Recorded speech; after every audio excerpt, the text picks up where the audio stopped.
الصلاۃ والسلام علیک یا نبی اللہ وعلی آلک واصحابک یا نور اللہ۔ پیارے آقا علیہ الصلوۃ والسلام کا فرمان عالی شان ہے، مومن کی نیت اس کے عمل سے بہتر ہوتی ہے۔ سب سے پہلے نیت کرتے ہیں کہ اللہ عز و جل کی رضا پانے، ثواب کمانے کے لیے اول تا آخر بیان میں شرکت کروں گا، ادھر ادھر دیکھنے سے بچتے ہوئے، بات چیت کرنے سے بچتے ہوئے، اور بالخصوص موبائل فون کے استعمال سے بچ کر بیان سنوں گا۔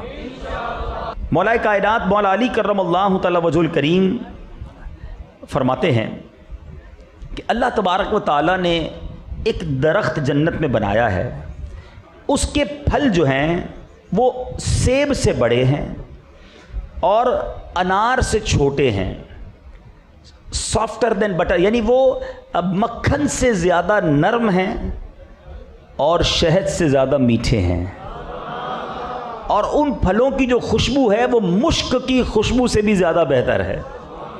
اب اس خالی روایت کو پڑھیں تو منہ میں پانی آ جاتا ہے کہ وہ کیسا پھل ہے کہ جس کا جناب ذائقہ جو ہے وہ نرم ہے، وہ مکھن سے زیادہ نرم ہے، خوشبو اس میں مشک سے بھی زیادہ بہتر ہے، سائز اس کا بتا دیا کہ وہ سیب سے بڑا ہے، انار سے چھوٹا ہے، اور جس درخت میں وہ پھل لگے ہوئے ہیں مولا علی فرماتے ہیں کہ وہ اس کی جو برانچز ہیں، اس کی جو شاخیں ہیں وہ موتیوں کی ہیں، اور اس کا جو تنا ہے وہ سونے کا ہے۔ اب آپ فرماتے ہیں کہ اس کے جو پتے ہیں، اس درخت کے جو پتے ہیں وہ پیلے کلر کے، زرد رنگ کے جو ہیرے ہیں، جیمز ہیں، جو خوبصورت پتھر ہیں، اس کے پتے بنے ہوئے ہیں۔ کیسا خوبصورت درخت اور کیسا پیارا پھل۔ اب سنو اے عاشقان رسول، ملنا کس کو ہے وہ پھل؟ مولا علی فرماتے ہیں کہ وہ شخص اس درخت کے، اس شاندار درخت کے پھلوں کا حقدار ہوگا جس نے دنیا میں کثرت سے درود پاک پڑھے ہوں گے۔ اب جب جنت کے پھل ملیں گے تو جنت میں جائیں گے بھی تو صحیح نا، ہیں جائیں گے تو پھل ملیں گے نا۔ تو مولا علی کرم اللہ تعالی وجہ الکریم ہمیں جنت میں جانے کا راستہ بتا رہے ہیں کہ درود پاک کثرت سے پڑھنا ہے۔ اللہ تعالیٰ مجھے اور آپ کو بلا حساب جنت میں داخلہ نصیب فرمائے۔ تو نیت کریں انشاءاللہ کثرت کے ساتھ درود پاک پڑھیں گے۔ اچھا، ایک اور خوبصورت بات، وہ عظیم آیت جو ساری دنیا میں پڑھی جاتی ہے، عاشقان رسول بہت توجہ کے ساتھ اس کو پڑھتے ہیں، اور اس آیت میں شاندار درود پاک کی ترغیب ہے جس کو آیت درود بھی کہا جاتا ہے۔ بسم اللہ الرحمن الرحیم، ان اللہ وملائکتہ یصلون علی النبی یا ایہا الذین آمنوا صلوا علیہ وسلموا تسلیما۔ مل کر درود پاک صلی اللہ علی النبی الامی وآلہ صلی اللہ علیہ وسلم، صلاۃ و سلاما علیک یا سیدی یا رسول اللہ۔ یہ عادت بنائیں، جب بھی آیت درود پڑھی جائے اس کے فوراً بعد درود پاک پڑھنا چاہیے، کیونکہ درود پڑھنے کا آرڈر ہے اس آیت میں۔ تو بہرحال میں عرض کر رہا تھا کہ جو آیت درود ہے نا، علماء فرماتے ہیں یہ آیت درود بھی شعبان المعظم میں نازل ہوئی ہے، اور عاشقان رسول کے لیے جھومنے کے لیے یہی کافی ہے کہ اس مبارک مہینے کے بارے میں میرے آقا فرماتے ہیں الشعبان الشہری، شعبان میرا مہینہ ہے۔ پھر کیوں نہ خوب درود پاک پڑھیں۔ ایک بار پھر محبت کے ساتھ درود پاک، صلو علی الحبیب صلی اللہ تعالی علی محمد صلی اللہ علیہ وسلم۔ آج جس موضوع پر میں نے کچھ مدنی پھول پیش کرنے ہیں وہ ایک ایسا موضوع ہے کہ اگر آج ہمارے معاشرے میں ایک بار پھر یہ عادت، یہ انداز واپس آ جائے جو اسلام کی خوشبو ہے، جو اسلام کا عطر اور اسلام کی اصل تصویر ہے، جو آج بہت دور دور تک نظر نہیں آتی، وہ عادت کیا ہے، وہ انداز کیا ہے؟ ایک پہلے میں آپ کو واقعہ سناتا ہوں۔ حضرت سیدنا شیخ ابو الحسن انطاکی رحمۃ اللہ تعالی علیہ، آپ کے پاس ایک بار بہت سے مہمان آئے۔ رات جب کھانے کا وقت آیا، آپ کے پاس روٹیاں کم تھیں، اب مہمان زیادہ تھے، تو آپ نے کیا کیا کہ روٹیوں کے ٹکڑے کیے، وہ دسترخوان پر ڈال دیے، اور وہاں سے چراغ کو اٹھا لیا، اندھیرا کر دیا، اور اب سب مہمان بیٹھے تو اندھیرا ہو چکا تھا. کچھ دیر کے بعد سب نے یہ سوچا کہ اب کھانا کھا چکے سارے, تو حضرت ابو الحسن انطاکی نے پھر چراغ واپس منگوایا. کافی دیر ہو گئی, یہ سب کھا چکے ہوں گے. تو جب دیکھا تو پتہ چلا تمام روٹیوں کے ٹکڑے ویسے کے ویسے ہی پڑے ہوئے تھے. یعنی ہر مہمان نے یہ سوچا کہ میں نہ کھاؤں, میرا بھائی کھا لے. ہر شخص کی یہ تمنا تھی. اس نے دیکھ لیا تھا کہ روٹی تھوڑی ہے, بندے زیادہ ہیں, اندھیرا تو ہو گیا ہے, چلو میں ویسے ہی ہاتھ چلاتا ہوں, میرا دوسرا بھائی کھا لے. مگر اس دور میں یہ عالم تھا کہ کسی نے بھی نہیں کھایا, دسترخوان پر ویسے کے ویسے ٹکڑے پڑے ہوئے تھے. اے میرے میٹھے اسلامی بھائیوں, آج ہمارا حال کیا ہے؟ مذہبی اجتماع بھی ہو, کھانا شروع ہو تو لوگ سلام کرنا بھی بھول جاتے ہیں. ہمیں یہ وہ عادت ہے جو اسلام کی خوبصورتی ہے. حدیث پاک کا مضمون ہے, میرے آقا فرماتے ہیں جو شخص کسی چیز کی خواہش رکھتا ہو, ذرا انڈرسٹینڈ کیجئے گا بات کو, یعنی آپ کو کسی چیز کی ضرورت ہے, خواہش ہے, اور آقا فرماتے ہیں پھر اس خواہش کو روک کر وہ اپنے کسی دوسرے بھائی کو ترجیح دے دے, اللہ تعالیٰ اس کی مغفرت فرما دیتا ہے. اور یہ ہم روز کر سکتے ہیں. ہم یہ بخشش کا پروانہ روز ہی حاصل کر سکتے ہیں. گھر میں بیٹھ کر کھانا کھاتے ہی ہیں نا, فیملی کے ساتھ, آفس میں بیٹھ کر اپنے کولیگز کے ساتھ, اپنے ملازمین کے ساتھ, دوستوں کے ساتھ. ہم روزانہ پلاننگ کے ساتھ چاہیں تو ایثار کر سکتے ہیں کہ کھانا جیسے ہی دسترخوان پہ آیا, میں تھوڑا سا اپنا ہاتھ روک لوں, بتاؤں نا کسی کو کہ میرے دوسرے بھائی کھا لیں, پہلے یہ نکال لیں, میری بھی خواہش ہے مگر یہ پہلے کھا لیں. پانی کا اگر ایک ہی گلاس ہے, ایک ہی جگ ہے, پانی بھر کے میں نے دوسرے بھائی کو پیش کر دیا, تھوڑی دیر کے بعد مجھے بھی مل جانا ہے, لیکن اس کے دل میں خوشی بھی داخل ہو گئی, میرا رب بھی راضی ہو گیا. اسی کو ایثار کہتے ہیں. ایثار جو ہے نا میٹھے اسلامی بھائیوں, یہ شریعت کو اتنا مطلوب ہے اور اتنا محمود ہے, اور ہمارے بزرگان دین کے اندر یہ اس طرح کوٹ کوٹ کر بھرا تھا کہ وہ اپنی چیزوں کو ایثار کیا کرتے تھے, دوسروں کا بھلا چاہتے تھے. مگر آج ایسا ماحول بن گیا ہے, ایک مائنڈ سیٹ بن گیا ہے, جناب میرا کام سیدھا ہو جائے, دوسرے کا بیڑا غرق ہوتا ہو تو ہو جائے, مجھے اس کی کوئی پرواہ نہیں ہے, بس مجھے بتاؤ میرا معاملہ سیدھا کیسے ہوگا. یہ اسلام نہیں, یہ اسلام کی تعلیمات نہیں. آپ نے حدیث سنی نا, حضرت عبداللہ ابن عمر رضی اللہ عنہ کے بارے میں آتا ہے, ایک بار آپ بیمار ہو گئے. اب آپ کو پتہ جب انسان بیمار ہونا اس کو کھانا اچھا نہیں لگتا, تو اب کیا ہوتا ہے, کبھی کبھی عجیب سی کسی چیز کی خواہش ہوتی ہے, منہ کڑوا ہو, بخار ہو, بندہ کہتا ہے چلو یار یہ والی چیز کھانی ہے. تو حضرت عبداللہ ابن عمر نے کئی دنوں سے پراپر کھانا نہیں کھایا تھا. آپ کا خادم حضرت نافع ان کا نام تھا, وہ کہتے ہیں میں دیکھ رہا تھا حضرت کھانا کھا ہی نہیں رہے, ایک بار خود کہا کہ چلو آج مجھے بھنی ہوئی مچھلی کھلا دو. اب بیماری میں کبھی کسی چیز کی خواہش ہوتی ہے. خادم محبت بڑی کرتا تھا, تلاش کی پورے مدینے میں, جا کر بڑی مشکل سے اس کو مچھلی ملی, تیار کر کے, ریڈی کر کے, پکا کر حضرت کی بارگاہ میں پیش کی. دروازے پر دستک ہوئی, کسی سائل نے کہا کہ اللہ کے نام پر کچھ دے دو. حضرت عبداللہ ابن عمر کہتے ہیں یہ مچھلی اس سائل کو دے دو. وہ غلام کہتے ہیں حضرت آپ کو مچھلی کھانی تھی, سائل کو پیسے دے دیتے ہیں نا, کوئی اور چیز دے دیتے ہیں, اس نے مچھلی کا سوال تو نہیں کیا نا, اللہ کی رضا کے لیے کچھ مانگا ہے, ہم کچھ اور دے دیتے ہیں. حضرت آپ کی طبیعت ٹھیک نہیں, آپ نے کئی دنوں سے صحیح کھایا نہیں, پسند بھی آپ کی تھی, میں بڑی تلاش کر کے پورے مدینے میں گھوم کے لایا ہوں, آپ کھا لیجئے. آپ نے فرمایا دے دو اس کو. اب طبیعت بھی ٹھیک نہیں تھی, حضرت وہ غلام ہی تھے نا, مچھلی اٹھائی اور اس فقیر کو دی. مگر وہ غلام تھے بڑے کمال کے, وہ اس فقیر کے پیچھے گئے, تھوڑا آگے جا کے کہا بھائی ایک منٹ رکو, یہ مچھلی واپس مجھے بیچ دو, بتاؤ کتنے پیسے لوگے. غلام نے پیسے دے کر اس فقیر سے پھر مچھلی کو خریدا, واپس خرید کر حضرت کے دسترخوان پہ رکھ دی, حضور اب کھا لیں. آپ نے کہا یہ کدھر سے آ گئی, ابھی تو فقیر کو دی تھی, پھر کدھر سے آ گئی. کہا حضور دیکھیں آپ نے کہا میں نے اس کو دے دی, میں نے پھر جا کے پیسے دے کر خریدی ہے اس سے. آپ نے کہا جاؤ واپس دے کر آؤ, پیسے بھی نہیں لینا. اب پھر پزلڈ, حضور اب کیا معاملہ ہے, آپ نے ایک صدقے کا ثواب کما لیا دوبارہ. اب جو حضرت عبداللہ ابن عمر نے سبحان اللہ حدیث سنائی, وہی حدیث جو میں نے ابھی پڑھی. آپ فرماتے میں نے سرور کائنات علیہ الصلوۃ والسلام کی اس حدیث کو سنا ہے. نبی پاک فرماتے جس کا مضمون ہے کہ کسی بندے کو کسی چیز کی خواہش ہو اور اپنی خواہش پر وہ کسی اور کو ترجیح دے دے, اللہ اس کی بخشش فرما دیتا. 1.5 درم کی مچھلی ہی تھی نا, لیکن تمنا مجھے ہے اور کھا کوئی اور لے, اللہ جنت دے دے.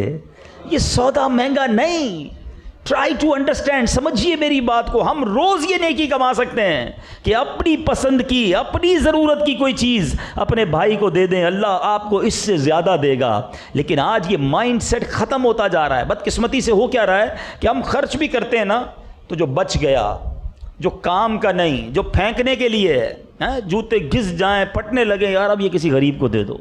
کپڑے پرانے ہو گئے ہیں، چلو مدرسے میں دیتے ہیں. رضائی، سردیاں آئیں، اپنی پرانی رضائی نکالی، اس میں سوراخ ہو گیا ہے، اوہو نئی رضائی لینی ہوگی، پرانی کیا کریں، وہ اللہ کے نام پہ دے دو.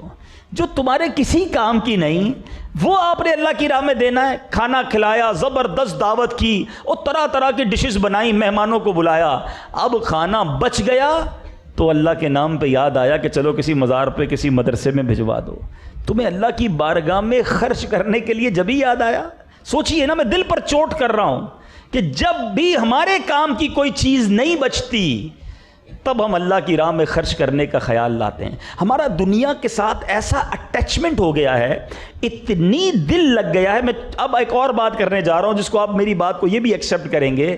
مثال کے طور پہ آپ جمعہ پڑھنے گئے مسجد میں، آپ کے سامنے ڈبہ آیا مسجد کا، جھولی آئی کہ جناب پیسے ڈالنے ہیں. آپ نے سوچا چلو یار آج سخاوت کے دریا بہا دیں، 100 روپے دیتے ہیں. اللہ کرے 100 روپے دیتے ہوں، لیکن چلیں آج سوچ لیا کہ 100 روپے دیتے ہیں. آپ نے پرس نکالا اپنا، اس میں 200 روپے کے نوٹ ہیں، ایک نیا کڑک اور ایک پرانا. سچ بتاؤ مسجد کے ڈبے میں کون سا والا نوٹ ڈالتے ہیں؟ کیا وہ نیا والا 110 روپے کا ہے؟ وہ بھی 100 روپے کا ہے. لیکن اللہ کی راہ میں دینا ہے نا، پرانا دینا ہے. کام کا اچھا نہیں لگ رہا یار، یہ نکل جائے تو اچھا ہے، کڑک والا رہے میرے پاس. اللہ اکبر. ہمارا یہ مائنڈ سیٹ ہے. یہ اللہ سے محبت ہے، یہ رب سے محبت ہے. تمہیں اپنی بیوی کے لیے، اپنے بچوں کے لیے، اپنے دوستوں کے لیے کوئی چیز لینی ہے، پرسنلی اپنے لیے کوئی پین خریدنا ہے، کوئی کپڑے خریدنے ہیں، یار بیسٹ بتاؤ، اچھی چیز بتاؤ، کیونکہ میں یوز کروں گا، میرا لاڈلا میرا بچہ یوز کرے گا. تمہیں رب سے اتنی محبت ہے کہ جب بھی اللہ کی راہ میں خرچ کرنے کی باری آئی تو جو میرے کام کا نہیں وہ اللہ کی راہ میں دے دو. اللہ کو ضرورت نہیں. ارے رب کریم ساری کائنات کو کھلانے والا ہے، مگر وہاں دل دیکھا جاتا ہے کہ اس بندے کا مجھ سے پیار کتنا ہے، اس بندے کا مجھ پہ میرے ساتھ کنیکشن کتنا ہے. ساری زندگی نعمتیں میں کھلاتا رہا، جب یہ دنیا میں آیا تو بے لباس تھا، مگر آج نعمتیں دے دے کے اتنی نعمتیں دے دیں، اور جب اس کو میری باری پہ دینے کی باری آئی تو کیا نکال کے دے رہا ہے. یہ امتحان ہوتا ہے ہمارا.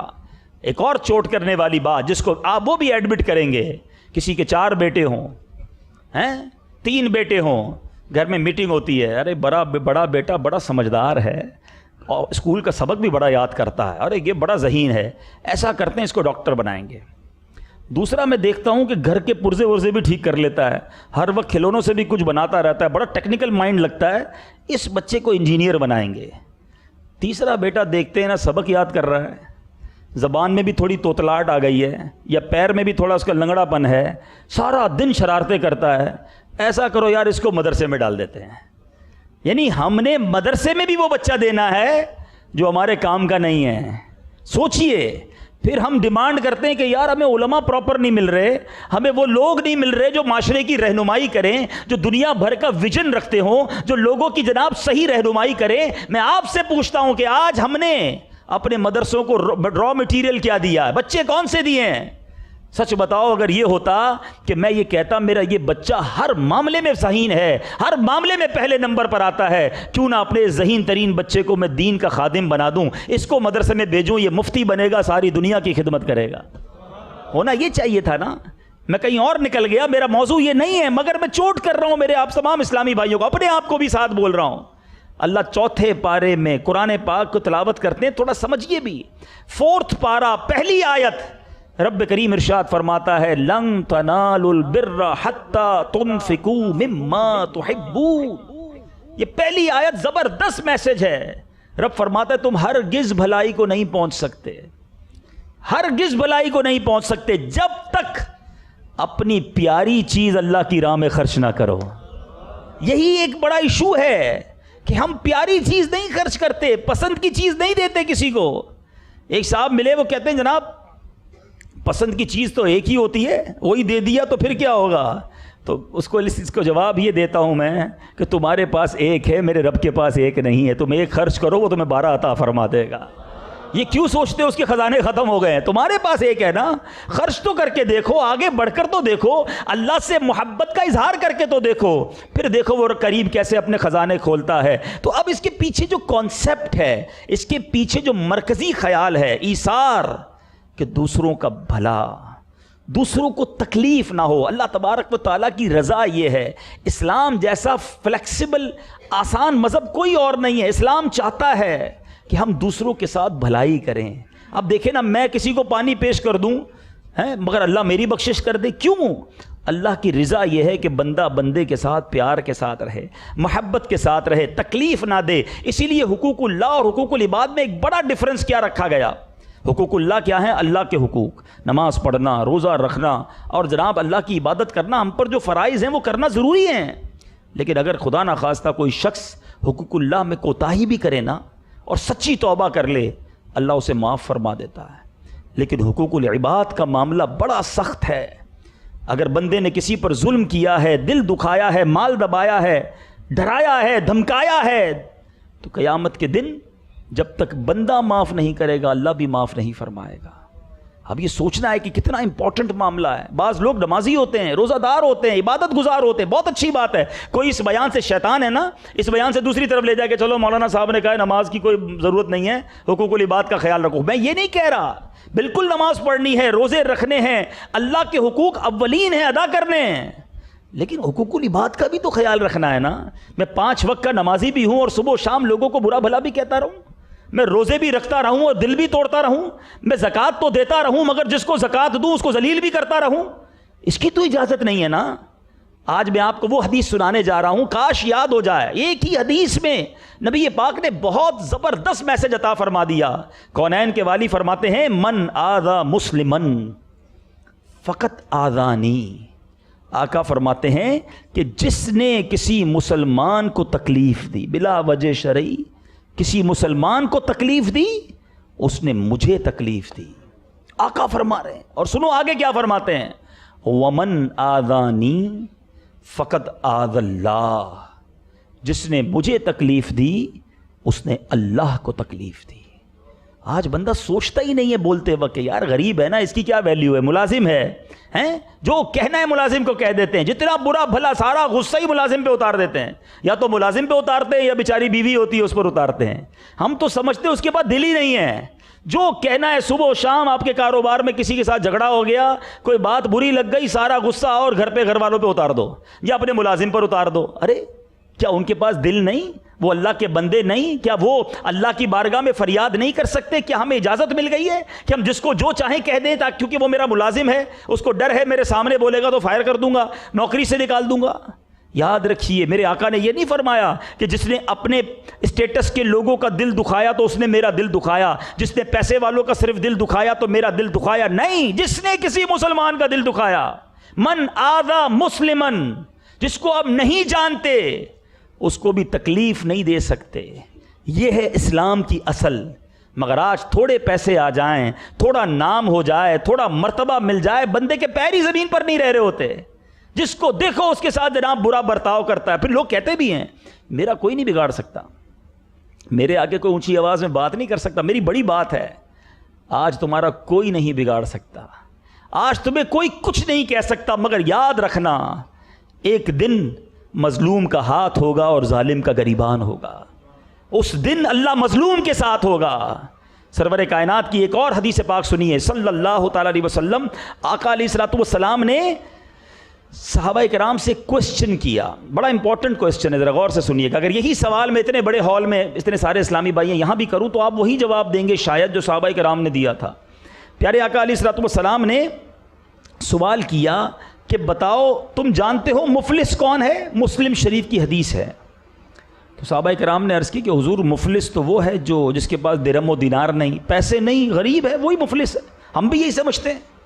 حدیث پاک کا مضمون ہے، آقا فرماتے ہیں مفلس وہ نہیں ہے، مفلس وہ ہے جو قیامت کے دن نماز، روزے اور زکوٰۃ لے کر آیا۔ اے میرے نمازی بھائیوں غور سے سنو، اے رمضان کے پورے روزے رکھنے والوں غور سے سنو، اے زکوٰۃ دینے والوں، حج کرنے والوں، عمرے کرنے والوں، بہت اچھی بات ہے، ضرور کرو، مگر سنو کون ہے ان کے والی، جس نبی کا کلمہ پڑھا ہے وہ کیا فرماتے ہیں؟ وہ فرماتے ہیں مفلس وہ ہے جو قیامت کے دن نماز لے کر آیا، روزے لے کر آیا، زکوٰۃ لے کر آیا، مگر اس حال میں آیا کہ اسے گالی دی، اس پر تہمت لگائی، اس کا مال کھایا، اس کا خون بہایا، اسے مارا، یعنی ساری زندگی حقوق العباد پامال کر کے آیا، نمازیں ہیں، روزے ہیں، اب کیا ہوگا؟ اللہ تعالیٰ انصاف کرنے والا ہے، یاد رکھنا، وہ رب کی بارگاہ میں کھڑے ہو جائیں گے۔ آج جو کہتے ہیں نا میرا ملازم، لوگ کہتے ہیں آنکھیں نیچی کر کے بات کرو، ایسے بات کیسے کر رہے ہو، آواز کم کرو، اتنا روب جھاڑتے ہیں بیچارے غریب پر، وہ غریب مسکین بیچارہ بجھا رہتا ہے، آج کر لو جو کرنا ہے۔ اس دن وہ اللہ کی بارگاہ میں کھڑا ہو جائے گا کہ مولا اس سے میرا حق دلا، اس نے کتنے لوگوں کے سامنے مجھے گالی دی تھی، اے اللہ اس نے مجھے ذلیل کیا تھا، اے اللہ اس نے میرا مال دبایا تھا، میری زمین پر قبضہ کیا تھا، میرا مکان اس نے نہیں چھوڑا تھا، اے اللہ میرے پیسے نکلتے تھے، کہتا تھا جو کرنا ہے کر لو، تیرے پیسے میں نہیں دیتا، تو میرا جو بگاڑ سکتا ہے بگاڑ لے، اے اللہ میں کمزور تھا، میں کچھ نہ کر سکا۔ یاد رکھو میرے آقا فرماتے ہیں وہ سارے مظلوم کھڑے ہو جائیں گے، اللہ سے عرض کریں گے یا اللہ میرا حق دلا دے، اے وہ لوگوں جو تنخواہیں پوری نہیں دیتے، اے وہ لوگوں جو مسلمانوں کا دل دکھاتے ہو، سنو۔ اب آقا فرماتے ہیں اللہ تعالیٰ اس بندے کی نیکیاں انہیں دے گا، جس کو گالی دی ہوگی وہ نیکیاں لے جائے گا، جس کا مال دبایا ہوگا وہ نیکیاں لے جائے گا، جس کی زمین پر قبضہ کیا ہوگا وہ نیکیاں لے جائے گا، مار دھاڑ کی ہوگی وہ نیکیاں لے جائے گا۔ اب نیکیاں ختم ہو جائیں گی مگر ابھی بھی مظلوم باقی ہوں گے، جس کی میں آپ کو بات بتاؤں، جس کی عادت بن جائے نا جھاڑنا، ڈانٹنا، طنز کرنا، وہ پھر نہ جانے کتنے لوگوں کا دل دکھا رہا ہوتا ہے، اس کی کنٹینیو عادت ہوتی ہے، بات بات پر جن کی طنز کرنے کی عادت ہوتی ہے نا، کئی ایسے لوگ ہیں دنیا میں، آپ کو بھی واسطہ پڑا ہوگا کہ جب ان سے ملے طبیعت ہی خراب ہو جاتی ہے کہ یار جب ملو اس کے پاس طنز ہی ہوتا ہے، جب ملو اس نے بری بات ہی کرنی ہے، جب ملو اس نے گالی دے کر ہی بات کرنی ہے، تو اس بندے کو احساس نہیں کہ میں صبح و شام کتنوں کا دل دکھا رہا ہوں۔ آقا فرماتے ساری نیکیاں ختم ہو جائیں گی، اس کے بعد بھی بندے باقی بچ جائیں گے۔ اب کیا ہوگا؟ اب فیصلہ کیسے ہوگا؟ فرمایا ان مظلوموں کے گناہ اس کے سر ڈالے جائیں گے، یعنی پہلے نیکیاں ختم، اب لوگوں کے گناہ اس کے سر ڈالے جائیں گے، اور اب اسے آگ میں پھینک دیا جائے گا۔ نمازی روزہ دار ہوگا مگر جائے گا کدھر؟ جہنم میں، کیونکہ حقوق العباد پامال کیے ہوں گے۔ ہمیشہ بعض اوقات ہوتا کیا ہے، تھوڑی سی طاقت آ جائے نا تو انسان سمجھتا ہے میری مرضی ہے میں جو کروں، نہیں، ہماری کوئی مرضی نہیں ہے، ہم اللہ کے بندے ہیں، اللہ کی مرضی چلے گی، شریعت کی مرضی چلے گی، جو ہمیں حکم ہے اس کے مطابق لائف گزارنی ہوگی۔ مگر آج عجیب معاملہ ہے، خدا را ایسا نہ کیجئے، ایسی زندگی گزارو۔ میں بڑی اہم بات کرنے جا رہا ہوں میٹھے اسلامی بھائیوں، کبھی کسی کی ہائے نہ لینا، دعائیں لینا۔ خوش نصیب ہیں وہ لوگ جو دعائیں لیتے ہیں، جو لوگوں کے کام آتے ہیں، جو مشکلیں حل کرتے ہیں۔ جب لوگ انہیں دعائیں دیتے ہیں ان کے کام بنتے چلے جاتے ہیں، وہ لوگ دنیا میں بھی خوش رہتے ہیں اور مرنے کے بعد بھی لوگ ان کے لیے دعائیں کرتے ہیں کہ یا اللہ بڑا خیر خواہ تھا، بڑی مدد کرنے والا تھا، بڑا ساتھ دینے والا تھا، اللہ اس کی مغفرت فرما دے۔ اتنی نفرتیں پھیلا کہ مت جانا کہ لوگ کہیں جان چھوٹ گئی، چلا گیا ہمیں تکلیف دینے والا، ایسا نہ ہو جائے۔ میں ایک واقعہ نہیں بھولتا، میں نے کتاب میں پڑھا، ایک کوتوال تھا، پولیس افسر کہہ لیں، ٹیکس وصول کرنے والا۔ آج کل بھی بہت سارے لوگ ظلم کر رہے ہوتے ہیں، سارے پولیس والے ایسے نہیں ہیں، لیکن جو ہیں ایسے، یا جو ہمارے دوسرے بھائی ایسے ہیں۔ مچھلی فش مارکیٹ میں گیا اور وہاں جا کر اس نے ایک فریش فش دیکھی، مچھیرے کے ہاتھ میں تھی۔ مچھلی دکھاؤ، اس نے مچھلی دکھائی، اس نے مچھلی ہاتھ میں لی اور کہا بڑی تازہ مچھلی ہے۔ تو اس نے کہا صاحب اتنے 100 روپے کی، مثال کے طور پہ 500 روپے کی ہے۔ کہا ابھی ہم نے بھی پیسے دیے ہیں۔ مچھلی لی اور چلنا شروع ہو گیا، وہ چیختا رہ گیا بھائی میری مچھلی، میرے پیسے، جاؤ ادھر سے، ہم پیسے نہیں دیتے۔ وہ تڑپتا رہ گیا، یہ ظالم شخص مچھلی گویا غصب کر کے گھر آنے لگا۔ اب راستے میں مچھلی چونکہ فریش تھی، تڑپ رہی تھی، اس پولیس والے کے انگوٹھے پر، کوتوال کے انگوٹھے پر کاٹ لیا۔ اب جب وہ گھر آیا، گھر والوں کو کہا کہ مچھلی پکاؤ، تو اب کیا ہوا کہ اس کے انگوٹھے میں درد شروع ہو گیا، بڑا شدید درد، سوجنا بھی شروع ہو گیا۔ کہ چلو برابر میں ڈاکٹر بھی قریب ہے، ذرا اس کو دکھا دوں۔ ڈاکٹر کے بعد دوڑا گیا، ڈاکٹر صاحب انگوٹھے میں بڑا درد ہو رہا ہے۔ تو ڈاکٹر صاحب نے کہا کہ یہ انگوٹھے میں زہر پھیل گیا ہے، فوراً فیصلہ کرو، یہ انگوٹھا کاٹ لو ورنہ ہاتھ میں زہر پھیل جائے گا۔ کہا اچھا ڈاکٹر صاحب آپ کہتے ہیں صحیح کہتے ہوں گے، کاٹ دیں انگوٹھا۔ بڑے دل افسردگی کے ساتھ انگوٹھا کٹوایا، گھر آیا اور اب لیٹ گیا، بستر پر لیٹا تو ہاتھ میں درد شروع ہو گیا، کروٹیں بدلتا رہا، درد بڑھتا رہا، پھر دوڑا ڈاکٹر صاحب کے پاس، حضور یہ دیکھیں اب ہاتھ میں بھی درد ہو گیا ہے۔ کہا یار تجربہ ناکام ہو گیا، تمہارے سے تھوڑی دیر ہو گئی، یہ ہتھیلی میں بھی زہر پھیل گیا ہے، جلدی فیصلہ کرو اسے کٹوا لو ورنہ یہ پورا بازو کاٹنا پڑے گا۔ ہتھیلی کٹوائی، رات پھر گھر آیا، اب تھوڑی دیر ہوئی تو ہاتھ میں درد شروع ہو گیا، ساری رات کروٹیں بدلتا رہا، رات دیر کو ڈاکٹر صاحب کے پاس گیا کہ ڈاکٹر صاحب یہ اب کیا ہو گیا، آپ نے انگوٹھا کاٹا، ہتھیلی کاٹی، اب ہاتھ میں درد کیوں؟ ڈاکٹر کہتا ہے میری سائنس بھی ختم ہو گئی ہے، مجھے سمجھ نہیں آ رہا، تمہارا ہاتھ بھی کاٹنا پڑے گا۔ اب اس پولیس والے کا ایک دوست تھا، غور سے سنیے گا، پولیس والے کا دوست دیکھ رہا تھا کہ رات ہی رات میرے دوست نے انگوٹھا بھی کٹوایا، ہاتھ بھی کٹوایا، اب یہ کیا ہو رہا ہے؟ کہا یار ادھر آؤ، کیا مسئلہ ہے؟ اس نے کہا یہ معاملہ ہو رہا ہے۔ کہا ایک بات بتاؤ، تمہارے ساتھ کوئی واقعہ تو نہیں ہوا؟ کہتا ہاں ایک غلطی ہوئی ہے۔ کہا کیا غلطی ہوئی ہے؟ کہا دوپہر گیا تھا مچھلی بازار، اور مچھلی بازار میں ایک مچھیرے کی مچھلی میں نے ظلمن قبضہ کر لی، وہ دوست بڑا عقل مند تھا، کہتا ہے جلدی جاؤ اس مچھیرے سے معافی مانگ لو ورنہ ایک ایک کر کے سارا جسم کٹ جائے گا۔ اب راتوں رات اس بندے نے گاؤں ڈھونڈا، اس مچھیرے کے گاؤں میں پہنچے، جاتے ہی قدموں میں گر گیا۔ غریب آدمی کا دل بھی بڑا ہوتا ہے، حالانکہ وہ غریب تھا مگر اس کے انگوٹھے اور ہاتھ کٹا ہوا دیکھا، کہ بس مجھے معاف کر دو، مجھ سے غلطی ہو گئی۔ کہتا جاؤ میں نے تجھے معاف کیا۔ مگر جو دوست تھا نا وہ بڑا عقل مند تھا، اس نے مچھیرے کو پکڑ کر کہا ایک بات تو بتاؤ، جب یہ بندہ تیری مچھلی چھین کر چلا گیا تھا کیا تم نے کوئی دعا کی تھی؟ وہ مچھیرا کہتا ہے ہاں، جب یہ میری مچھلی لے کر گیا نا میں بڑا دل گرفتہ تھا، بڑا افسردہ تھا، میں نے اللہ سے دعا کی یا اللہ میں کمزور، یہ ظلمن میرا مال مجھ سے لے گیا، بچوں کی روزی لے گیا، اے اللہ میرا بدلہ اب تو نے لینا ہے، تو نے اپنی قدرت سے میرا بدلہ لینا ہے۔ یاد رکھو میرے میٹھے اسلامی بھائیوں، مظلوم کی دعا عرش تک جاتی ہے۔ آج کسی کا دل دکھانا آسان ہے، آج کسی کا مال دبانا آسان ہے، آج کسی کو جس طرح دبا لو آسان ہے، مگر یاد رکھو اگر اس کے دل سے ہائی نکل گئی نا، یہ بنا بنایا کاروبار، یہ بنی بنائی فیملی، یہ بنا بنایا اسٹیٹس، یہ بالکل بکھرتا چلا جائے گا۔ بلکہ میں مشورہ دیتا ہوں، اگر مجھے کوئی میرا ایسا بھائی سن رہا ہے نا جو یہ فیل کرتا ہے کہ یار میرے کام بگڑتے جا رہے ہیں، میری چیزیں خراب ہوتی جا رہی ہیں، میں بالکل ٹھیک جا رہا تھا اور دیر از سم تھنگ رانگ، تو وہ فوراً چیک کرے کہ کسی کا دل تو نہیں دکھایا، کسی کی ہائے تو نہیں لی، دعائیں لو، کسی کو تکلیف نہ پہنچاؤ۔ اسلام ہمیں مسلمانوں کی خیر خواہی کا درس دیتا ہے، تکلیف دینے کا نہیں۔ اسی طرح میٹھے اسلامی بھائیوں بہت سارے انداز ہیں، میں ایک بیان میں بہت سارے انداز نہیں بتا سکتا۔ مثال کے طور پہ چھوٹی چھوٹی باتوں پر ہم تکلیف پہنچاتے ہیں کیونکہ عادت پہ تکلیف پہنچانا ہے نا۔ اب مثال ہے کسی کے یہاں مہمان بنے، مہمان کے آداب یہ لکھے ہیں کہ آپ اگر کسی کے مہمان بنے تو اب وہاں جا کر جدھر میزبان بٹھائے ادھر بیٹھ جائیں، جو کھانا کھلائے وہ کھا لیں۔ مگر آج مہمان کسی کا مہمان بنتا ہے تو جاتے ہی اس کے گھر کی انسپیکشن شروع کر دیتا ہے، ارے ابھی تک وہی پرانا گھر رکھا ہے، کلر بھی چینج نہیں کرایا، صوفے تو دیکھو کتنے پرانے ہیں، کھانا کھلایا تو کہا یار میں تو روٹی نہیں کھاتا چاول کھاتا ہوں۔ بندہ بولے یار مہمان آیا، انسپیکٹر آیا ہے، مہمان بنے تو اس کے لیے راحت کا سامان بنے نا۔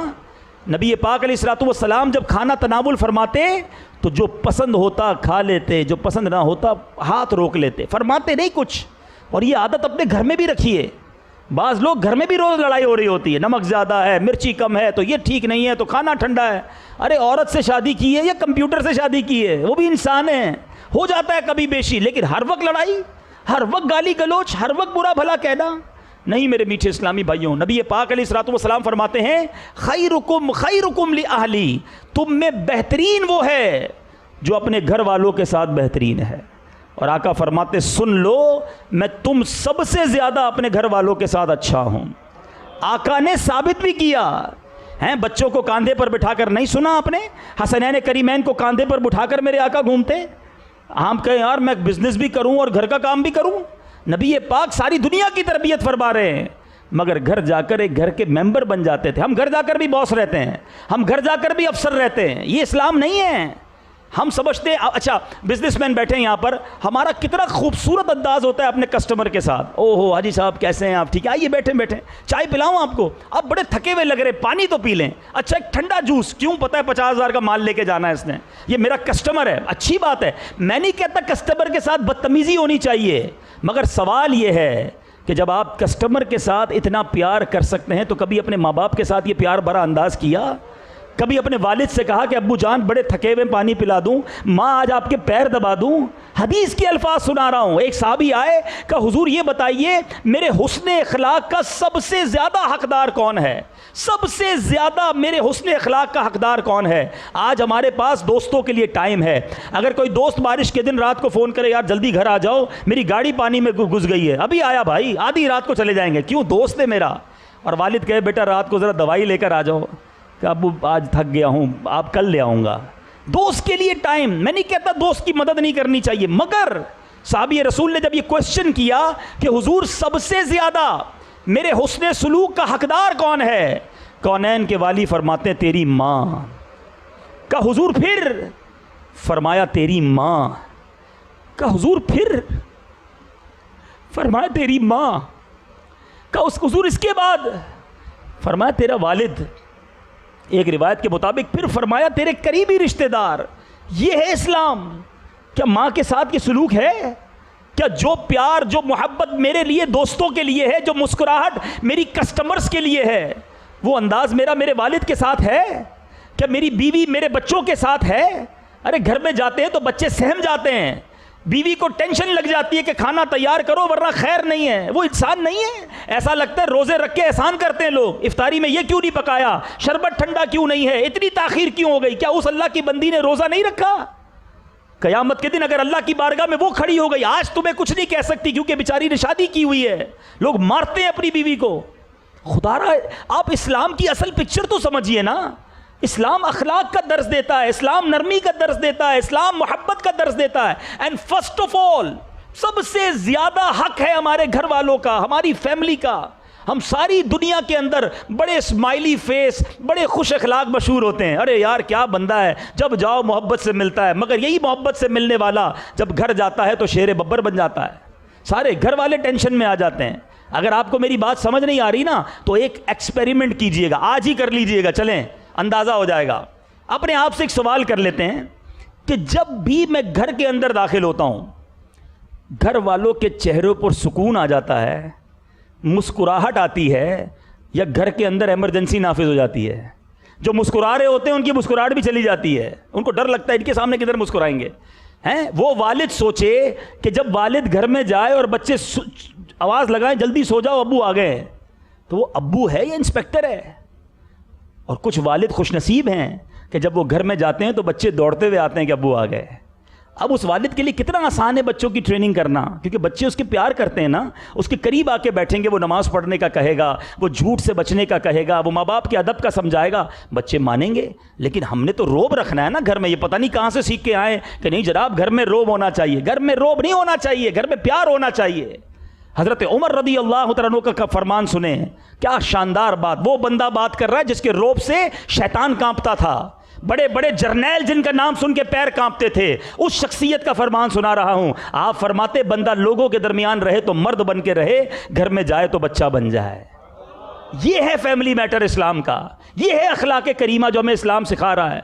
آج میں ایک بہت پیارے بھائی یہاں بیٹھے ان کے پاس گیا, بڑی پیاری انہوں نے بات کی کہ آج اسلام کو اس طرح پیش کیا گیا ہے کہ انسان اسلام کو بڑا مشکل سمجھنے لگا ہے. ارے دنیا کا سب سے فلیکسیبل, سب سے خوبصورت, سب سے آسان اگر کوئی مذہب ہے تو وہ اسلام ہے. ہمیں تو مسکرانے پر بھی ثواب دیا گیا, مسکراتے جاؤ, حدیث پاک میں یہ صدقہ ہے, مگر نہیں مسکراتے لوگ. کئی ایسے لوگ ہیں, مجھے ایسا لگتا ہے وہ ایک مشہور جملہ ہے نا کہ یار اس کو بہت ٹائم ہو گیا نہائے ہوئے, ایسا لگتا ہے ان کو بہت ٹائم ہو گیا مسکرائے ہوئے. مسکراتے ہی نہیں ہیں. ارے مسکرائیے, پیارے آقا کی سنت ہے. حضرت ابو دردہ رضی اللہ تعالیٰ, بہت پیارے صحابی, ان کی زوجہ ام دردہ رضی اللہ تعالیٰ, ایک بار زوجہ نے حضرت ابو دردہ سے کہا کہ حضور میں آپ کو جب دیکھتی ہوں, آپ میری طرف جب دیکھتے ہیں مسکراتے ہیں. کیا دنیا کی خوش نصیب خاتون تھی کہ جن کے شوہر جب بھی دیکھتے تھے مسکرا کر دیکھتے تھے. آج کے دور میں تو ایسا بیچاری تمنا ہی کرتی ہوگی. تو وہ کہتی ہے حضرت کوئی وجہ ہے آپ مجھے جب دیکھتے, اپنے شوہر سے کہہ رہی ہیں حضرت ابو دردہ سے کہ آپ مجھے جب دیکھتے ہیں مسکراتے ہیں. تو حضرت ابو درداء نے کہا بات یہ ہے کہ میں نے اپنے آقا کو جب بھی دیکھا ہے، نبی پاک نے جب مجھ سے بات کی ہے مسکرا کر ہی بات کی ہے. جس کی تسکین سے روتے ہوئے ہنس پڑے، جس کی تسکین سے روتے ہوئے ہنس پڑے، اس تبسم کی عادت پہ لاکھوں سلام. لیکن نہیں ہے، اندر ایسا لگتا ہے سختی بھر گئی ہے. خدا را نکالیے اس کو. ہم تکلیف پہنچانے نہیں آئے، ہم راحتیں دینے آئے ہیں، ہم محبتیں پھیلانے آئے ہیں. ارے وہ اسلام ہے ہمارا جو جانور کو تکلیف دینے سے منع کرتا ہے. ایک بار پیارے آقا علیہ الصلوۃ والسلام نے دیکھا دو صحابہ آپس میں بات کر رہے ہیں، اونٹ پر بیٹھے، اونٹ کھڑے کر دیے اور آپس میں بات چیت کر رہے ہیں. تو نبی پاک نے کچھ اس طرح ارشاد فرمایا اگر بات کرنی تھی تو اونٹ کو بٹھا دینا تھا، کیوں تکلیف دے رہے ہو اونٹ کو؟ اگر چلنا ہے تو اونٹ چلاؤ نا، ورنہ بٹھا دینا تھا. یعنی اتنی باریک باریک باتوں پر ہماری تربیت ہو رہی ہے. مگر ادھر تو ملازم کو دھوپ میں کھڑا کر کے ہمیں خوشی ہوتی ہے کہ اس کا مسئلہ نہیں ہے، غریب آدمی کھڑا رہے گا. ارے کیوں کھڑا رہے گا بھائی؟ کوئی کام نہیں تو بٹھا دو اسے بھی پنکھے کے نیچے بٹھا دو، تمہیں ثواب مل جائے گا. تو بہرحال میرے میٹھے اسلامی بھائیوں، آج کے مختصر سے بیان میں پہلے جیسے ایک مثال دی کہ ہم مہمان بنتے تو بھی ٹینشن بن جاتے. نہیں، مہمان جاؤ کسی کے گھر، بندہ خوش ہو جائے کہ یار کیا مہمان آیا تھا، دعائیں دے کر گیا، گھر بھی صاف رکھا، لیکن جاتے ہی اس کے لیے ٹینشن. ہم تو تربیت نہیں ہے نا. حالانکہ اسلام each and every aspect of life پر ہماری تربیت کرتا ہے. اسلام یہ بھی سکھاتا ہے کہ مریض کے پاس جاؤ تو کیسے جانا ہے. ہم مریض کو بھی تکلیف دے کے آ رہے ہوتے ہیں. کیسے جناب؟ اب مریض کے پاس گئے، یا تو جھوٹ بول دیں گے، حالانکہ ہمیں محتاط رہنا ہے نا، جھوٹ نہیں بولنا. اب کیا کریں گے؟ بولنا تو آتا نہیں، کہیں سیکھا بھی نہیں ہے، نہ اس کی احتیاط کے بارے میں سنا. اب مریض کے پاس گئے، یار تم تو بالکل ٹھیک لگ رہے ہو. اب وہ بالکل ٹھیک ہے تو ہاسپٹل میں ایڈمٹ کیوں ہے بھائی؟ یہ تو آپ نے جھوٹ بول دیا. اچھا مریض کو بھی نہیں آتا بولنا، کہتے ہیں کہ کیسے ہو بھائی؟ بالکل صحیح ہوں بھائی. تو بالکل صحیح ہو تو گھر جاؤ بھائی، ہاسپٹل میں کیوں پڑے ہوئے ہو؟ تو دونوں طرف سے جھوٹ ہو رہا ہے. بھائی آپ اگر مریض کو حوصلہ دینا چاہتے ہیں تو اور بھی تو اچھے الفاظ ہیں کہ فکر نہ کرو، اللہ بہتر کرے گا، سب ٹھیک ہو جائے گا انشاءاللہ، میں بھی دعا کرتا ہوں. اچھا مریض کو کوئی پوچھے آپ کیسے ہیں تو مریض کے میں اللہ کا ہر حال میں شکر ادا کرتا ہوں، آپ دعا کریں اللہ مجھے صحت دے دے. دونوں طرف سے اچھے الفاظ، سچ کا تبادلہ ہو سکتا تھا نا. تو مریض کی عیادت کے لیے جائیں، اس کو حوصلہ بڑھائیں. بعض اوقات مریض کو دیکھ کر کہتے ہیں او ہو تم تو بہت بیمار لگ رہے ہو، بڑی خطرناک بیماری لگتی ہے. بندہ بولے چلا پہلے ہی مر جائے گا تمہارے عیادت کرنے سے. ایک بار فرشتوں کے اندر ایک بحث چھڑ گئی کہ اللہ کی سب سے طاقتور مخلوق کون سی ہے. The most powerful creation of اللہ سبحانہ و تعالیٰ، سب سے زیادہ طاقتور مخلوق کون سی ہے. تو ایک فرشتے نے کہا جناب پہاڑ جو ہے نا وہ اللہ کی بڑی طاقتور مخلوق ہے، کیونکہ پہاڑ جو ہے وہ بالکل اسٹرانگ زمین پہ گھڑے ہوئے ہیں. دوسرا فرشتہ کہتا ہے نہیں لوہا، کیونکہ لوہا تو پہاڑ کو کاٹ دیتا ہے. تیسرے نے کہا نہیں آگ تو لوہے کو بھی پگھلا دیتی ہے. چوتھے فرشتے نے کہا نہیں پانی تو آگ کو بھی بجھا دیتا ہے. چھٹے فرشتے نے کہا نہیں ہوا ہے، ہوا پانی کو بھی لے جاتی ہے. اب فرشتوں میں بحث شروع ہو گئی کہ سب سے زیادہ طاقتور مخلوق کون سی ہے. فرشتوں نے اللہ سے عرض کی یا اللہ تو ہی ارشاد فرما دے تیری سب سے طاقتور مخلوق کون سی ہے. اللہ فرماتا ہے میرا وہ بندہ جو دائیں ہاتھ سے صدقہ کرے اس کے بائیں ہاتھ کو پتہ نہ ہو. یہ ہے کام، مرد والا کام. بندہ کہتا ہے نا کام چیلنجنگ کرو، یہ چیلنجنگ کام ہے. نہیں، پیٹ میں درد شروع ہو جاتا ہے، ادھر صدقہ دیا ادھر فکر شروع ہو گئی بتاؤں کیسے. کسی نہ کسی بہانے سے ہی بتا دوں کہ یہ مسجد الحمدللہ میں نے بنائی ہے، اللہ کا شکر ہے غریبوں کی شادیاں کرتا ہوں، اللہ کا شکر ہے بس جناب ہماری طرف سے ہر رمضان میں راشن جاتا ہے. ہمارا کام ہے نا، ہم لوگ جو تاجران مجلس والے روز ہی مل رہے ہوتے ہیں، ہمیں روز ایکسپیرینس ہوتا ہے. 5-10 منٹ کے لیے بیٹھ جاؤ کسی کے ساتھ، وہ 10 منٹ میں 10 سال کی نیکیاں گنوا دیتا ہے. ہم یہ بھی کرتے ہیں، ہم وہ بھی کرتے ہیں. کس نے پوچھا آپ سے؟ کیوں بتا رہے ہیں آپ ہمیں؟ اللہ کے لیے کیا، اللہ سے اجر لیجئے نا.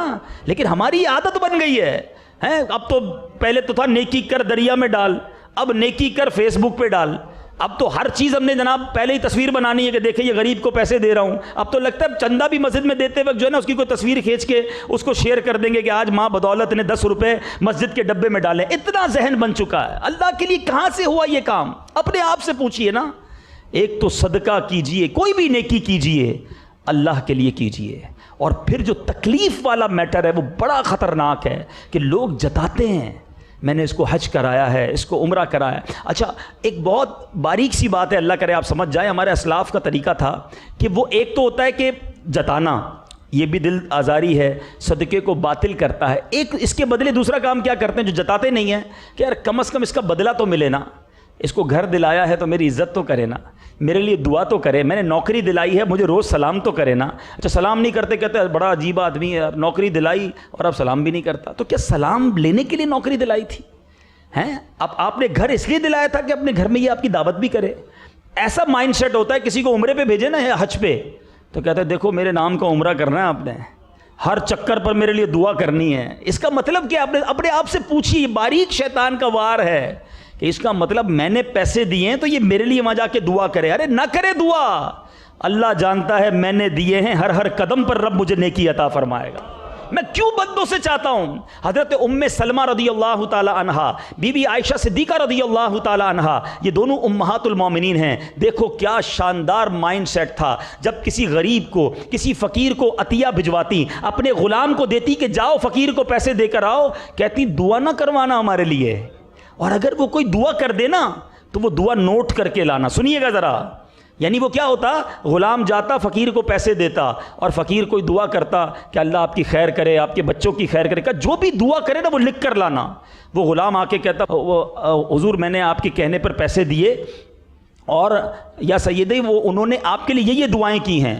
تو ام المومنین ہاتھ اٹھاتی اور جو اس فقیر نے دعائیں کی ہوتی نا, آپ اس فقیر کے لیے دعائیں کرتی اور فرماتی دعا کا بدلہ دعا ہو جائے, صدقے کا بدلہ اللہ سے لیں گے. یہ وہ مائنڈ سیٹ ہے جو ریکوائرڈ ہے. مگر آج تو بس بندہ کہتا ہے میں نے نیکی کی ہے, کسی طرح جناب پورے شہر کو پتہ چلنا چاہیے. ایسا نہ کریں, یہ ہم تکلیف بھی دیتے ہیں اور صدقہ بھی ضائع کرتے ہیں. اور اب آخری باتیں تو بہت ساری ہیں, بہت سارے طریقے ہیں جن سے ہم تکلیف پہنچا رہے ہوتے ہیں اور بعض اوقات توجہ بھی نہیں ہوتی.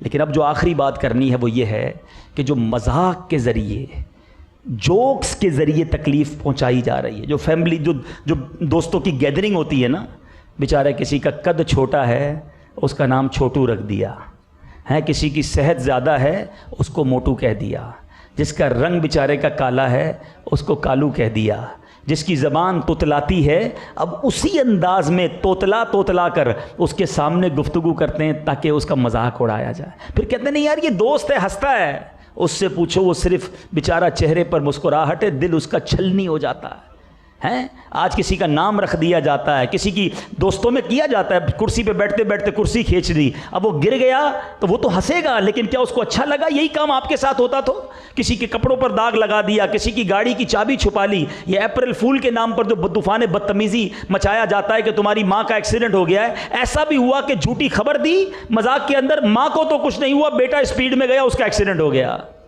اللہ کو جواب نہیں دینا, جھوٹ بول کر مذاق کرنا, دل آزاری کر کے مذاق کرنا. یاد رکھیے مذاق اور مزاح میں فرق ہے. مزاح یہ نبی پاک علیہ الصلوۃ والسلام کی سیرت کا حصہ ہے. مزاح کیا ہے؟ آپ کو ایسی بات کریں آپ بھی خوش ہو جائیں میں بھی خوش ہو جاؤں, یہ حرج نہیں ہے. جس کو کہیں کہ حلال چیز ہو, جائز, سچ ہو تو اس میں حرج نہیں ہے. پیارے آقا علیہ الصلوۃ والسلام کی بارگاہ میں ایک خاتون حاضر ہوئی, کا حضور مجھے اونٹ عطا فرمائیے. آپ نے فرمایا میں تو اونٹنی کا بچہ دوں گا. وہ کہتی حضور اونٹنی کے بچے پہ میں کیسے بیٹھوں گی؟ تو نبی پاک نے فرمایا ہر اونٹ کسی کا بچہ ہی ہوتا ہے. اب دیکھیں نا, آپ بھی مسکرا رہے ہیں, آقا نے یہ بات کی کس لیے؟ مسکراہٹ ہو گئی. لیکن ہم تو وہ بات کرتے ہیں جس میں جھوٹ, دل آزاری, کسی کو تکلیف پہنچانا. میرے نوجوان یہاں بیٹھے ہیں, ینگسٹر بیٹھے ہیں, یہ دوستوں میں بیٹھ کر یہ مذاق نہ کیا کریں.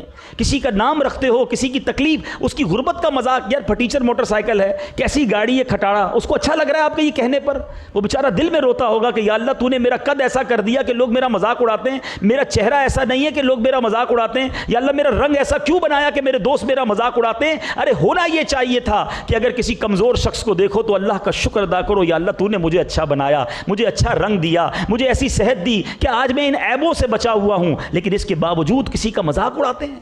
خدا را ایسا نہ, یہ وہ بڑی خطرناک اذیت ہے جو روزانہ مذاق کے نام پر کی جا رہی ہے. اب سنیے آخری حدیث. نبی پاک علیہ الصلوۃ والسلام فرماتے ہیں, حدیث کا مضمون ہے, وہ لوگ جو جھوٹ والا اور دل آزار مذاق کرتے ہیں نا, قیامت کے دن انہیں جنت کی طرف بلایا جائے گا, آ جاؤ جنت کی طرف. وہ دوڑتے دوڑتے جنت کے دروازے پر پہنچیں گے, دروازہ بند کر دیا جائے گا. وہ مایوس ہو کر واپس, یہی کرتے ہیں نا, گھنٹی بجا کر بھاگ جاتے ہیں, کسی کے جناب بلاتے ہیں پھر چلے جاتے ہیں, مذاق کرتے ہیں نا, واپس چلے جائیں گے, انہیں پھر بلایا جائے, آ جاؤ جنت کی طرف آ جاؤ, پھر دوڑتے ہوئے آئیں گے, پھر دروازہ بند کر دیا جائے گا. ایسا کئی بار کیا جائے گا اور آخر وہ جنت سے مایوس ہو کر چلے جائیں گے۔ اب بتائیے، اب یہ ہر لائف کے شعبے میں ہمیں دیکھنا ہوگا کہ میں کسی کو تکلیف نہ دوں، اللہ کرے میری وجہ سے کسی کے چہرے پر مسکراہٹ ہو جائے۔ اللہ کے حبیب علیہ الصلوۃ والسلام کس قدر نرم شخصیت اور مہربان شخصیت ہیں، کیا خوبصورت روایت ہے کہ فرض اور واجبات کے بعد سب سے افضل عبادت پتہ ہے کیا آپ کو؟ کسی مسلمان کے دل میں خوشی داخل کرنا، بس خوشی داخل کرنے والے مسکرائیں۔ ہاں ایسا نہیں ہوتا اب آپ کہیں یار خوشی داخل کرنے کے لیے پیسے خرچ کرنے پڑیں گے، نہیں، شربت نہ دیں کریں بات لطف سے، بات تو اچھی کر لینا ہے، شربت نہ دیں کرے بات لطف سے، یہ شہد ہو تو پھر کسے پرواہ شکر کی ہے، یہی بات تو کر لینا، اچھی بات یاد رکھیے گا۔ آخری بات، الفاظ جو ہے نا وہ مرہم کا کام بھی کرتے ہیں، الفاظ زخم پر نمک کا کام بھی کرتے ہیں۔ اب آپ کے پاس کون سے الفاظ ہیں یہ چیک کر لیجئے۔ یہی زبان دلوں میں خوشی داخل کر دیتی ہے اور یہی زبان دلوں کو کرچی کر کے رکھ دیتی ہے۔ اب آپ سوچ لیجئے، کوئی تکلیف والا شخص آتا ہے، آپ مرہم رکھتے ہیں، آپ حوصلہ دیتے ہیں، یہ جناب اس کا اور دل توڑ دیتے ہیں۔ اللہ کرے مجھے بھی اور آپ کو بھی اچھا بولنا نصیب ہو جائے۔ اب یہ چند باتیں میں نے ہائی لائٹ کی ہیں آج کے ایک بیان میں۔ اگر میں اور آپ یہ سمجھیں کہ یار جناب اب ہم تمام تکلیف دینے سے بچ جائیں گے، یہ ایسا نہیں ہوگا۔ ہمیں پہلے یہ ریئلائز کرنا ہوگا کہ اگر تکلیفیں دیتے دیتے دنیا سے گیا تو قیامت کے دن مارا جاؤں گا۔ اب مجھے ایسا ماحول اپنانا ہوگا جو میری ٹریننگ کرے، مجھے بتائے کہ نرمی آئے گی کیسے، میرے اندر سختی جائے گی کیسے۔ مجھے یاد ہے کہ ایک بار اسی طرح کا بیان ہوا تھا کراچی میں، تو ایک بہت بڑے انڈسٹریلسٹ ہیں، انہوں نے بعد میں مجھے بتایا کہ میں بیان تو سن کے گیا لیکن میں سوچتا رہا کہ میں نے اپنے ایک ملازم کو 2 دن پہلے ہی بڑا ذلیل کیا، تو اس سے غلطی ہوئی تھی لیکن میں پورے اسٹاف کے سامنے اس کو بہت ڈانٹا تھا، بڑی گالیاں دی تھیں۔ تو آپ نے بیان میں کہا تھا کہ معافی مانگ لینا ورنہ اللہ معاف نہیں کرے گا۔ تو میں بڑا سوچتا رہا کہ یار ملازم سے معافی مانگوں، سیٹ ہو کے ملازم سے مانگوں، لیکن آپ نے بڑی بات سمجھائی تھی کہ قیامت کے دن شرمندہ ہو جاؤ گے۔ پھر اس نے پتہ کیا کیا، مجھے بڑی خوشی ہوئی کہ اس نے کہا میں نے اس کو بلایا اور میں نے اس کو ہاتھ جوڑ کے معافی مانگی، میں نے کہا مجھے معاف کر دو۔ کہتا ہے میرا ملازم رو پڑا اور وہ اتنا خوش ہوا، میں نے کہا یار میں نے تمہیں ذلیل کیا تھا، اللہ کی رضا کے لیے مجھے معاف کر دو۔ الحمدللہ مجھے اس انڈسٹریلسٹ نے بتایا کہ اب میں ایسا نہیں کروں گا کہ میری وجہ سے کسی کا دل ٹوٹے۔ یہ ہے زندگی، یہ ہے اسلام۔ آپ کہیں یار میں سیٹ ہو کے ملازم سے معافی مانگوں، میرے شیخ طریقت امیر اہل سنت نے کچھ دنوں پہلے مدنی مذاکرے میں وہ تاریخی جملے ارشاد فرمائے۔ آپ فرماتے ہیں کسی نوکر کا سیٹھ نے اگر دل دکھایا ہے تو اس سیٹھ کو نوکر سے معافی مانگنی ہوگی۔ کسی بیوی کا شوہر نے دل دکھایا ہے، اس شوہر کو اپنی بیوی سے معافی مانگنی ہوگی۔ کسی بیٹے کا باپ نے دل دکھایا ہے ناجائز غیر شرعی، فرمایا بیٹے سے باپ کو معافی مانگنی ہوگی۔ اور سنو آگے، آپ فرماتے ہیں کسی پیر نے اپنے مرید کا دل دکھایا ہے تو پیر کو مرید سے معافی مانگنی ہوگی۔ اب آپ کہیں یار یہ کیوں؟ آپ پیر مرید اور باپ بیٹے کے بارے میں سوچ رہے ہیں؟ نبی پاک اعلان فرماتے تھے کسی کا مجھ پر کوئی حق آتا ہے تو لے لو، اگر کوئی بدلہ لینا ہے تو بدلہ لے لو۔ ارے وہ آقا ہیں، ساری امت ان کی غلام ہے، جب وہ یہ فرمائے تو میری اور آپ کی کیا حیثیت ہے؟ آج مانگ لو معافی، کوئی بات نہیں۔ اگر بچوں کی امی کو روز ڈانٹتے ہیں، جھڑکتے ہیں، برا بھلا کہتے ہیں، گالیاں نکالتے ہیں، اللہ کی بندی سے ایک بار مانگ لو معافی، کوئی بات نہیں، خوشی ہونا ہے۔ اس نے تھوڑی کوئی پوسٹر لگانے کے میرے شوہر نے معافی مانگی ہے، لیکن وہ راضی ہو گئی تو اب اللہ بھی راضی ہو جائے گا۔ اپنے کسی نوکر کا دل دکھایا ہے، اپنے کسی ملازم کا دل دکھایا ہے، اپنے کسی رشتہ دار کا دل دکھایا، اللہ کے لیے معافی مانگ لو۔ آج معافی مانگ لو، کل جواب نہیں دے سکو گے۔ ہماری میمنی زبان میں ایک بڑا پیارا جملہ ہے، جو نمیوں وہ اللہ کے گمیوں، جو جھک جاتا ہے وہ اللہ کو پسند آ جاتا ہے۔ ہاں معافی مانگنے میں نہیں عزت جاتی، یاد رکھنا۔ بندہ کہتا ہے میں معافی مانگوں گا میری عزت چلی جائے گی، نہیں۔ حدیث پاک کا مضمون ہے، میرے آقا فرماتے ہیں میں اللہ کی قسم کھا کر کہتا ہوں معافی مانگنے سے عزت نہیں جاتی، عزت کم نہیں ہوتی، عزت بڑھے گی آپ کی۔ چھوٹی چھوٹی بات پر رشتہ داریاں کاٹ کے لوگ بیٹھے ہیں، ہم فلاں چاچا کے یہاں نہیں جاتے۔ بھائی کیوں نہیں جاتے؟ انہوں نے ہمیں دعوت پہ نہیں بلایا تھا، ہمیں تحفہ نہیں دیا تھا، سیدھے منہ بات نہیں کی تھی۔ یاد رکھنا، شب برات کروڑوں لوگ بخشے جاتے ہیں، قطع تعلق کرنے والے نہیں بخشے جاتے. تو بس آج یہ پکی سچی نیت کر کے جانا ہے کہ میں انشاءاللہ اپنی زندگی میں اب کسی کو تکلیف نہیں پہنچاؤں گا. مجھے تکلیف کسی نے پہنچا بھی دی نا، میں اس کو جواب میں تکلیف نہیں پہنچاؤں گا. سلام اس پر کہ جس نے گالیاں سن کر دعائیں دیں، سلام اس پر کہ جس نے گالیاں سن کر دعائیں دیں، سلام اس پر کہ جس نے خون کے پیاسوں کو قبائیں دیں. اسلام تلوار سے نہیں، معافی سے پھیلا ہے، محبت سے پھیلا ہے، درگزر سے پھیلا ہے. آقا معاف کرتے رہے، لوگ مسلمان ہوتے رہے. تو آپ بھی معاف کرتے رہے نا، دشمن دوست بن جائے گا.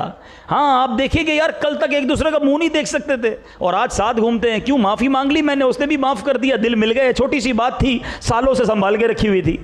تو انشاءاللہ دل بڑا کر کے چلیں. تھوڑی لائف ہے، خوش رہیں، دوسروں کو بھی خوش رکھیں. اور یہی الحمدللہ اسلام کا میسج ہے.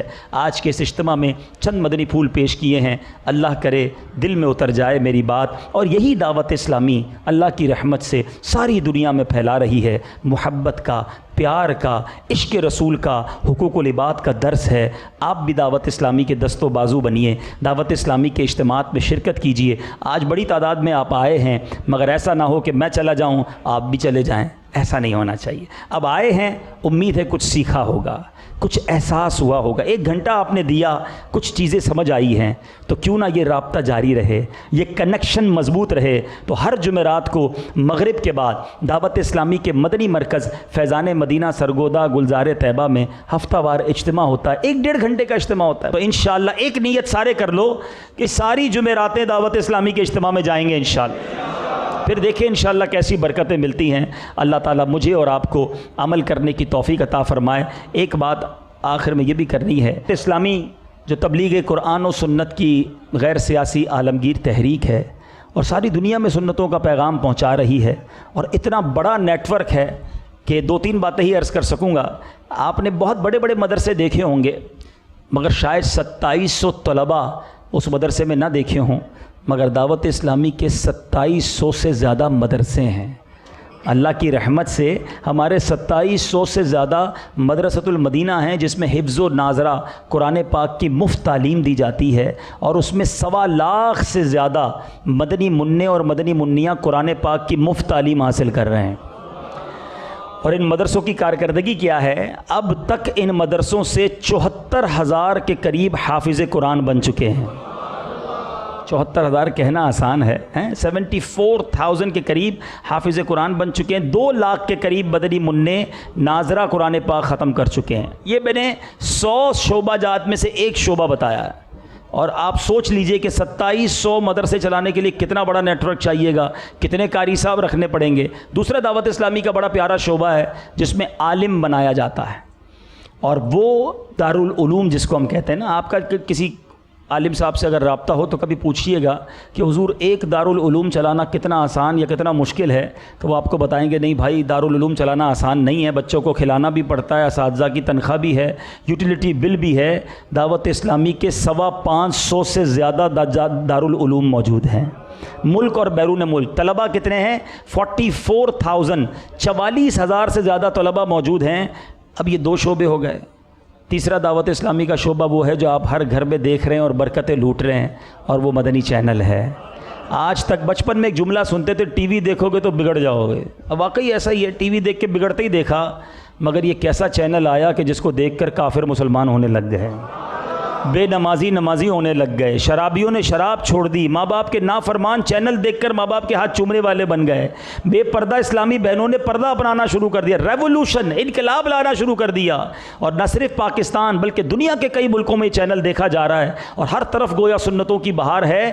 1 منٹ بھی کوئی میوزک نہیں ہے، کوئی بے پردگی نہیں ہے. اردو پہ بس نہ کی دعوت اسلامی نے. ویسٹرن ورلڈ میں مغربی ممالک سے ڈیمانڈ آئی کہ ہمارے بچوں کو ہم کیسے چینل دکھائیں، آپ تو اردو میں بات کرتے ہیں، ہمارے بچوں کو انگریزی آتی ہے. دعوت اسلامی نے اس کا جواب کیا دیا؟ الحمدللہ انگلش مدنی چینل الگ شروع کر دیا.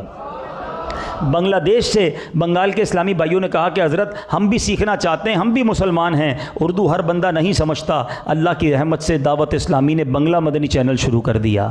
جو تھوڑی سی میڈیا کو جانتے ہیں ان کو پتہ ہے کہ چینل چلانا آسان نہیں ہے، یہ کتنا بڑا خرچ ہے الحمدللہ، لیکن دین کا اتنا بڑا فائدہ ہے کہ گھر بیٹھے خواتین، مرد، بوڑھے اسلامی بھائی جو گھر سے نہیں نکل سکتے آج وہ چینل پر بیٹھ کر علم دین سیکھ رہے ہیں، قرآن سیکھ رہے ہیں اور نہ جانے کتنی برکتیں پا رہے ہیں۔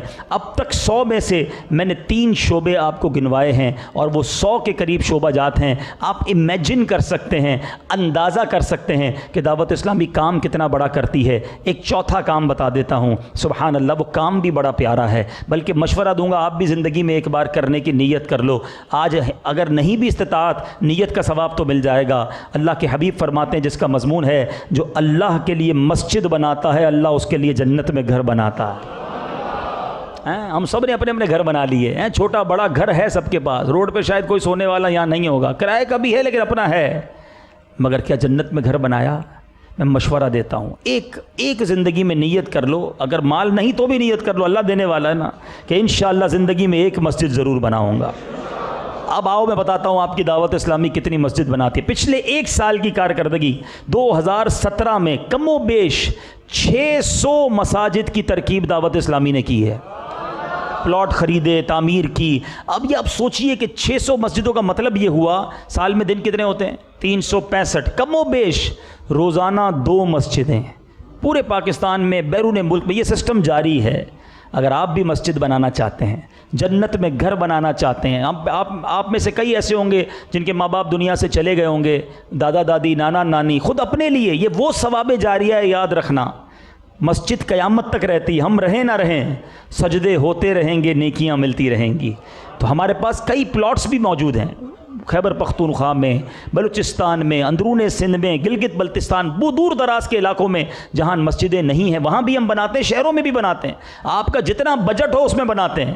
تو اب میں نے 4 شعبے گنوائے، بات لمبی ہو جائے گی، بات کا اختتام اس بات پہ کرتا ہوں کہ اس سال آپ نے اپنے صدقات میں، اپنی زکوٰۃ میں، اپنے فطرے میں دین کا یہ عظیم کام کرنے والی تحریک جس کا رزلٹ آپ کے سامنے، آپ صرف نظر دوڑا لیں کہ کتنے نوجوان اس وقت یہاں ایسے ہیں جن کے سروں پر امامے ہیں، چہروں پر داڑھی ہے۔